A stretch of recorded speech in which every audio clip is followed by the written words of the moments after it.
These monks in northeast Thailand are on Bindabat, the daily dawn walk to receive their food offered by the villagers. Not all monks in Thailand keep strictly to the discipline prescribed by the Buddha, but these monks strive to maintain the original forest tradition of a pure and simple life.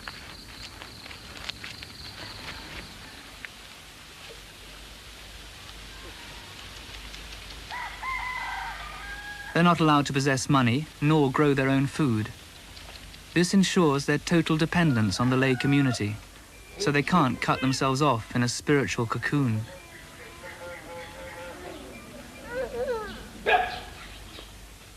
For the laity, Bindabat is a way of paying respect to the discipline of the monks, and also a way of making merit, which many believe brings good fortune in this life and in future rebirths.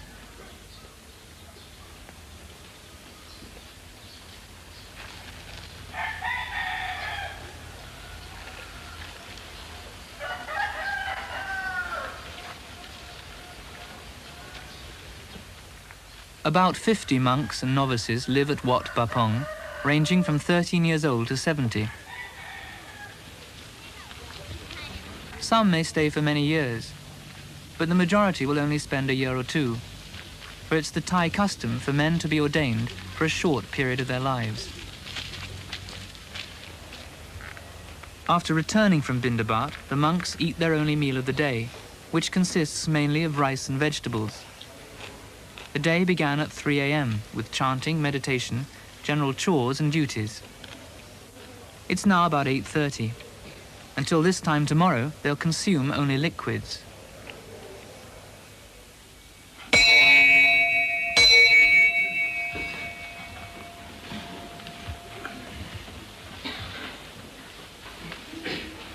After the meal, they bow to the Buddha, the Dharma, and the Sangha.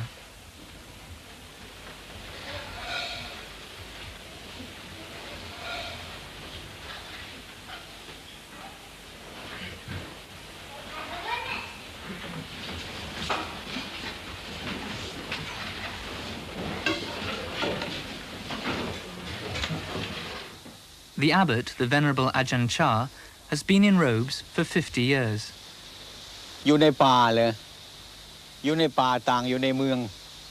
Here in the forest, you can learn to be in harmony with the way things are in nature. You can live happily and peacefully.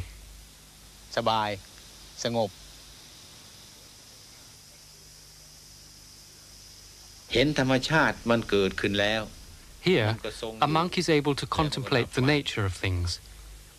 As he looks around him, he understands that all forms of life degenerate and eventually die. Nothing that exists is permanent. And when he understands this, he begins to become calm and serene.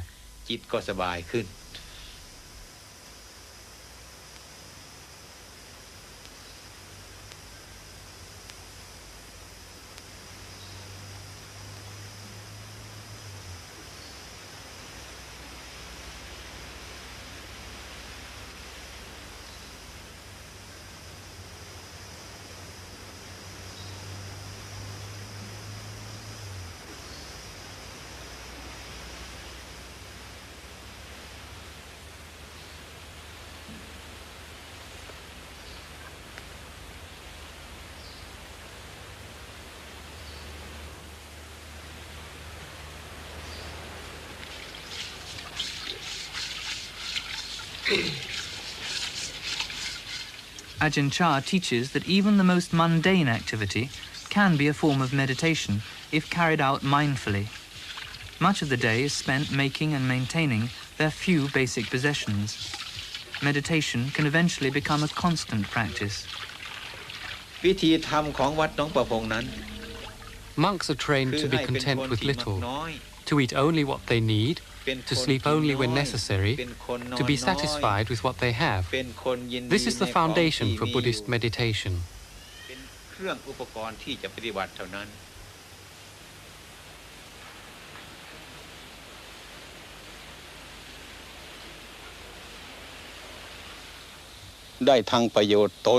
Buddhist monks don't practice meditation for selfish reasons.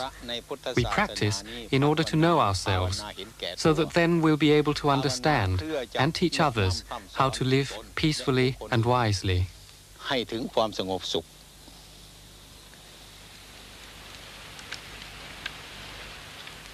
This monk has been ordained for 15 years. He's respected not only for his skill in meditation, but also for his practical skills, his consistent mindfulness.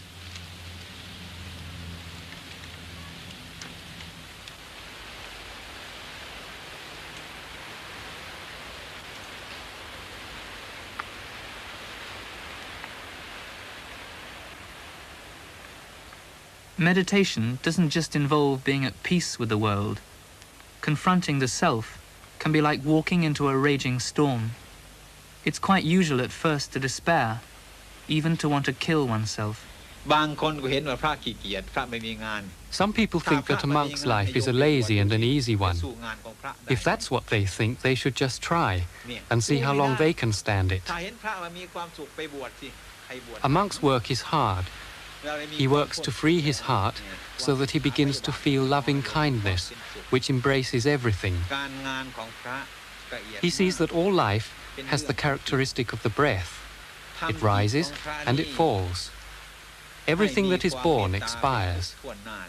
So his suffering diminishes as he knows that nothing belongs to him.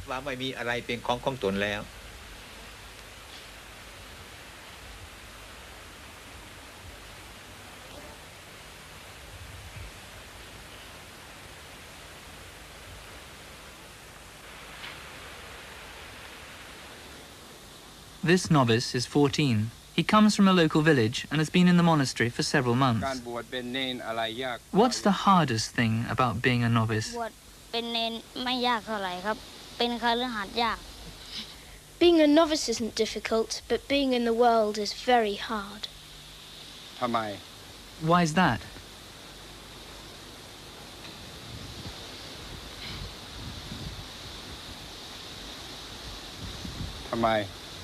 Why?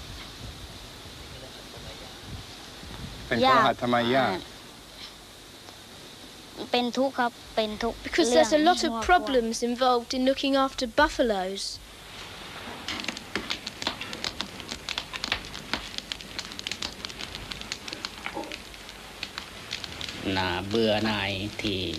I was tired with the world, so I wanted to come and live here to practice the Dharma. I used to have a wife, 6 children, buffaloes. All these I had to give up. I felt that coming to live here was more useful to myself and to others. As I experienced the teaching of the Buddha, so I can pass it on to others.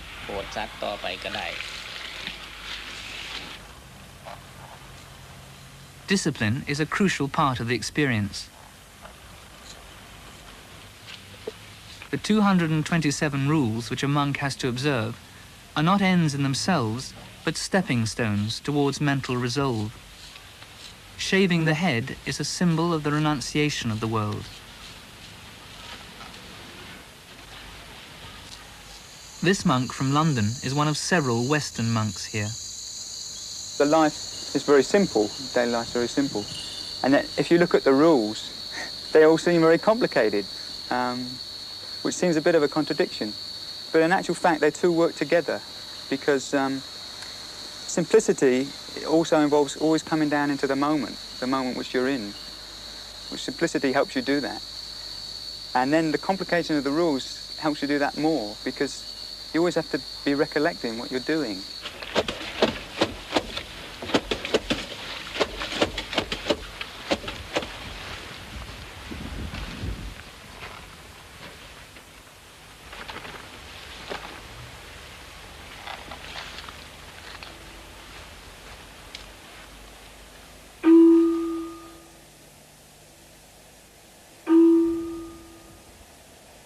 The day's activities are regulated by a bell.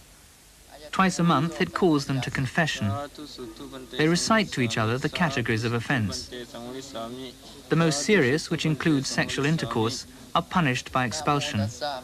Lesser offences incur various penances.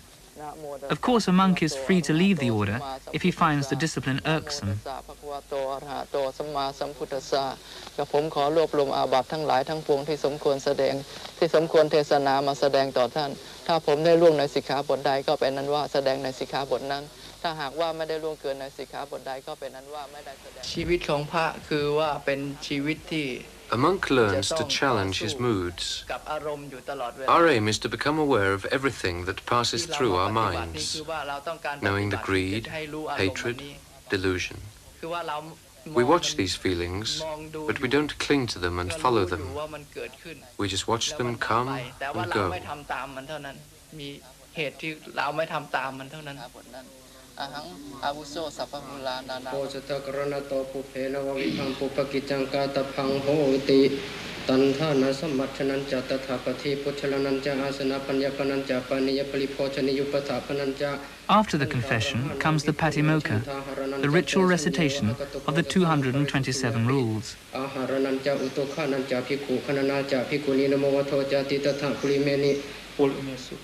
Occasional prompting is sometimes necessary.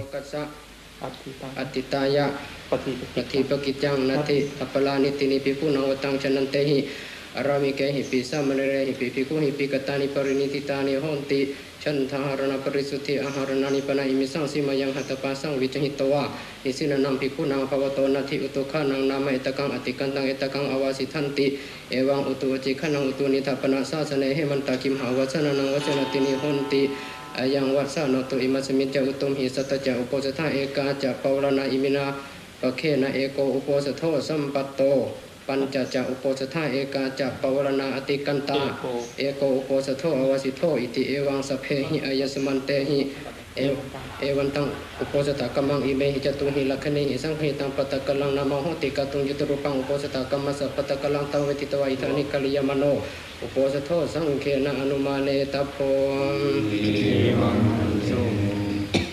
Karena kupacikan sama kecawan matani nata sepung kata anumatiya patimo pangute tunate kanang karomi kanang karomase namo tassa bhagavato arahato samma sambuddhassa namo tassa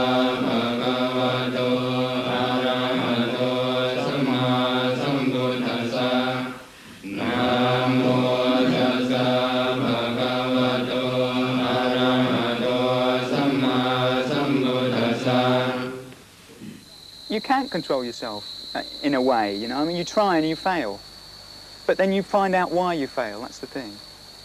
And through that, then you get understanding which enables you to work it. Let's put it like that. That's one way of saying it, talking about it, a certain way of looking at it. So it's a question of becoming aware of feelings, right, it's not hatred, running lust, away. or whatever. Right, I mean, you've got to look right at them, confront them all. And through that, then you can do it. But if you just push them away, I mean, that's happened. People have done that, and they've ended up going crazy, you know. Because we're not trying to be anybody special or anything. So these rules aren't leading us on to sainthood or something like that. It's not the idea. We're just looking at what we are, and we've got to get the muck out the way, and that's what they help us do. But what does all this do for the laity? The monastery exerts a tremendous pull on the lay community, and they provide all the money for the buildings. This man used to be a village spirit priest, but now in response to Ajahn Chah's teaching, he's turned his back on spirit beliefs, and he's now revered because he walks without fear through forests others believe are spirit-haunted. In Thailand, Buddhist practice is often blended with pre-Buddhist beliefs. Many villages make offerings to guardian spirits, whose powers they're fearful of. But coming to the monastery, they leave all this behind. Ajahn Chah tries to discourage all forms of superstition, which includes people asking him to divine winning lottery numbers.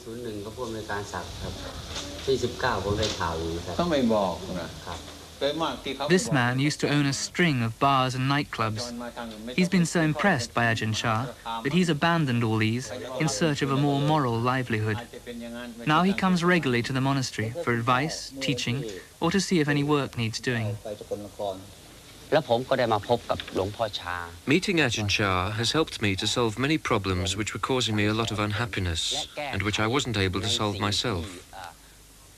I come to the monastery in the same way that if I'm physically sick, I go to the hospital. If there is any illness in my mind, I come here to find a cure. Whenever I begin to feel suffering, I come here to Ajahn Chah. He teaches me to come to terms with things and find a purpose in life.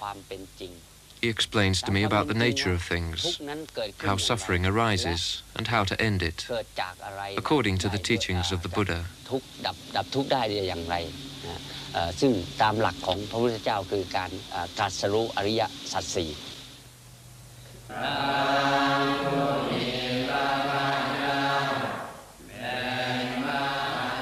Four times a month, on Buddhist Sabbath days, the local community congregate at the monastery. Some travel from afar to hear Ajahn Chah's discourse. The day begins with chanting.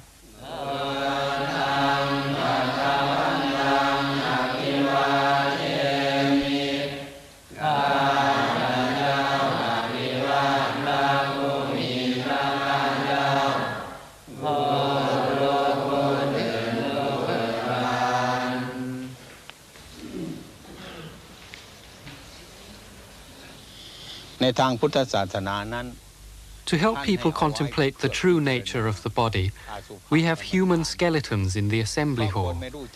Because when one doesn't understand death, life is very confusing.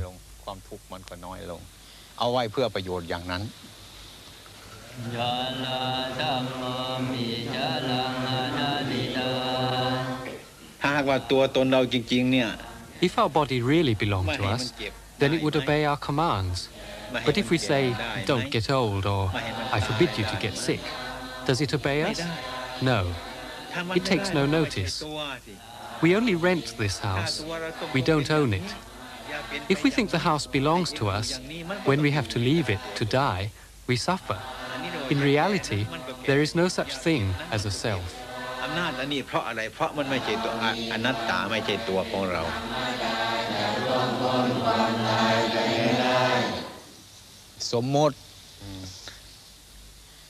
Buddha made a distinction between ultimate truth and conventional truth. The idea of a self is merely a convention. Foreigner, Thai, you, the interviewer, these are all conventions. In ultimate reality, there isn't anybody. There is only earth, fire, water, air, elements which have combined temporarily. We call the body a person, mine, but ultimately there is no me. There is only anatta, not self.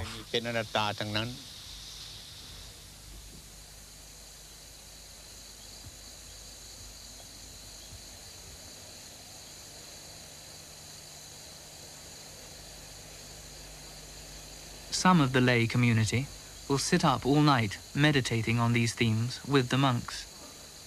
For a brief period, they are inspired and uplifted and become one with the spiritual struggle of the monks. To understand anatta, not self, you have to meditate. If you only intellectualize about it, your head will explode. Once you understand anatta, then the burden of life is gone. Your normal daily life with your family, your work, all will be much easier. You'll be at peace with the world.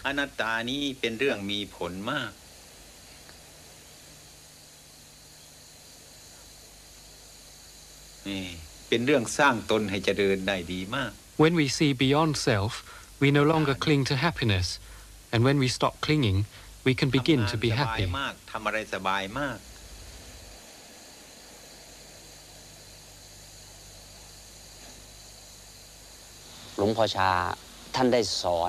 Before I came here, I was like a boat without a rudder.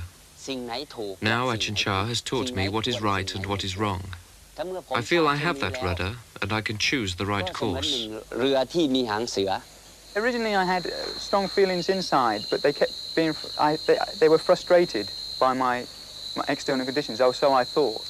But actually that wasn't so, because these external conditions were helping this to grow, you know.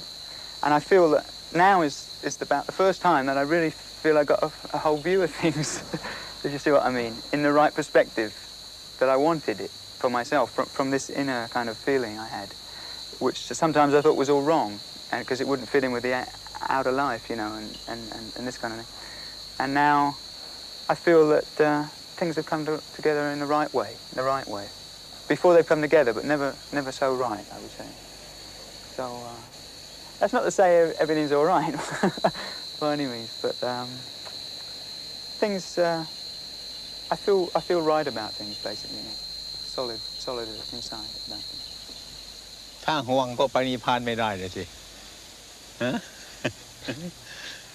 ต้องภาวนาไม่ให้ห่วงพระนิพพานถ้าห่วงพระนิพพานก็ไปไม่ได้ไปพระนิพพานไม่ได้ Shouldn't be concerned with nirvana or attaining nirvana. If you are, then that in itself will prevent you from gaining nirvana. So what should a monk's main concern be? ฉะนั้นพระควรจะมีมุ่งหมายอย่างไรครับฉะนั้นพระจะควรมีมุ่งหมายอย่างไรมีความมุ่งหมายทางการปล่อยวาง The aim is to let go. So you have to let go, but without striving to let go. ฉะนั้นต้องปล่อยวางแต่ว่าไม่ควรจะปรารถนาการปล่อยวางใช่ปรารถนาไม่ได้ปล่อยวางไม่ปรารถนาสิ่งใดทั้งนั้นน่ะว่าง That's right. You should let go without desire. หมดถ้ามีอยู่ก็ไม่ใช่พระนิพพานเลยสิ If there's still desire and the pursuit to do that, then that's not nirvana. Letting go towards nirvana may seem impossible for the laity tied to the world, but in the shape of the monks, they can see their own unfulfilled aspirations take the form of flesh and blood. Only the few have the discipline to walk with them on the direct path, but the effect on the laity is this: when they see them, they feel it can be done.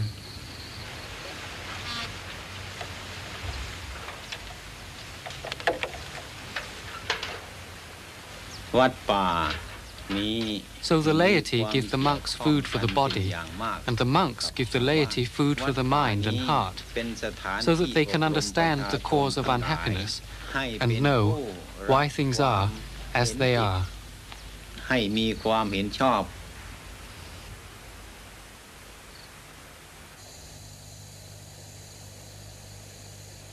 ที่ไม่มีปัญหาเกิดขึ้น Be mindful and let things take their natural course. Then your mind will become still, like a clear forest pool. All kinds of rare animals will come to drink at the pool. You will see many wonderful and strange things come and go, but you will be still. Problems will arise, but you will see through them immediately. This is the happiness of the Buddha.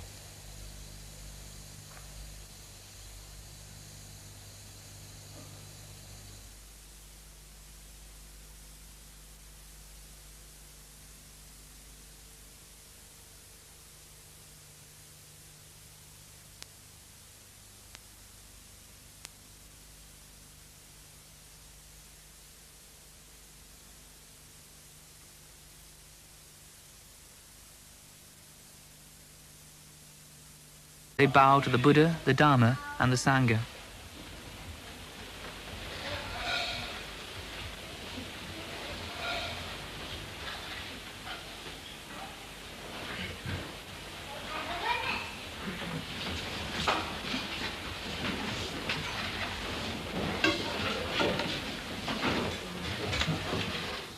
The abbot, the Venerable Ajahn Chah, has been in robes for 50 years. อยู่ในป่าเลยอยู่ในป่าต่างอยู่ในเมือง Here in the forest, you can learn to be in harmony with the way things are in nature. อยู่ในป่าเป็นปกติ You can live happily and peacefully. สบายสงบ เห็นธรรมชาติมันเกิดขึ้นแล้ว Here, a monk is able to contemplate the nature of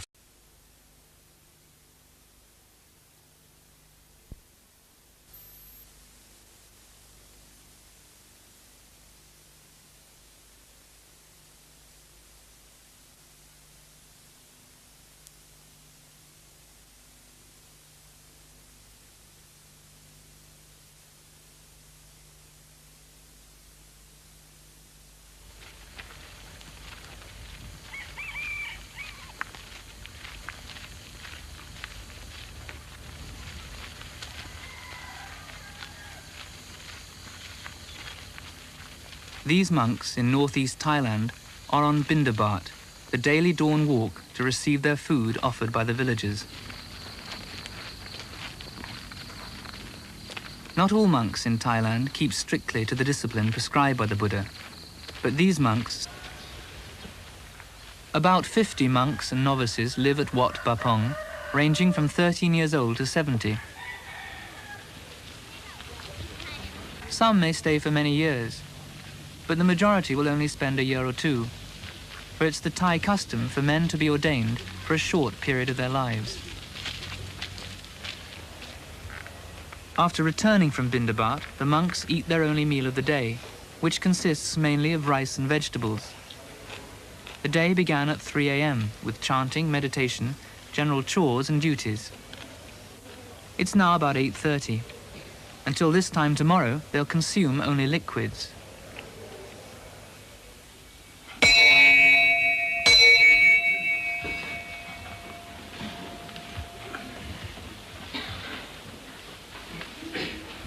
After the meal, things. As he looks around him, he understands that all forms of life degenerate and eventually die. Nothing that exists is permanent. And when he understands this, he begins to become calm and serene.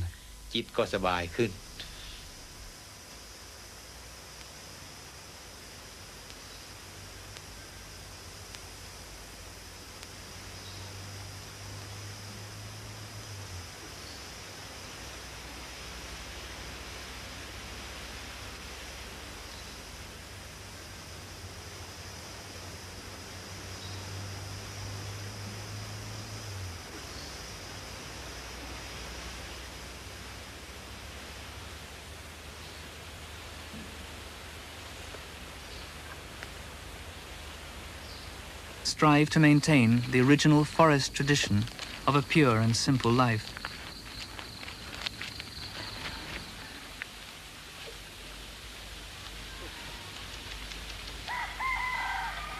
They're not allowed to possess money nor grow their own food. This ensures their total dependence on the lay community, so they can't cut themselves off in a spiritual cocoon.